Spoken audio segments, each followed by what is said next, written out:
अस्सलामुअलैकुम दोस्तों, welcome to astrology info channel. आपका दिन कैसा रहेगा? 13 जून 2023। अगर आपने चैनल को अभी तक सब्सक्राइब नहीं किया तो प्लीज़ चैनल को सब्सक्राइब करें और बेल आइकन को प्रेस कर दें। तो शुरू करते हैं विर्गो यानी बुर्ज संभला से। आज खुद पर भरोसा रखें और किसी की भी मनफी बातों का शिकार होने से पहले खुद को बचाने की कोशिश करें। आज एक बड़ी मुश्किल पर काबू पाने की सलाहियत रखते हैं, इसलिए पुरुम्मीद रहें।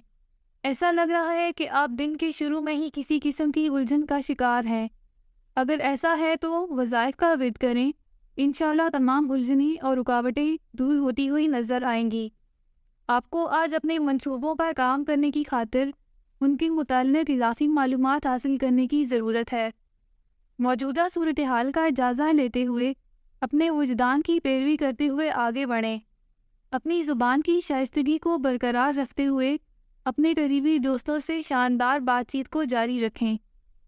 आज के दिन आप एक ऐसे शख्स की जानब भी मुतवज्जो हो सकते हैं जिसकी खुसूसियात, ताकत और हिकमत है, जिनसे आपको भी दानाई सीखने का मौका मिलेगा। अपनी जॉब में तरक्की हासिल करने का जो मौका मिल रहा है, इस मौके से फ़ायदा उठाएं और अपनी आमदनी में बड़ा इजाफा करें। तवक्को है आज अपने दिन के तमाम अहदाफ शानदार तौर पर हासिल कर सकते हैं। अपना हॉरोस्कोप सुनने का शुक्रिया। चैनल को सब्सक्राइब करें। वीडियो पसंद आए तो लाइक करें। तो कल मिलते हैं।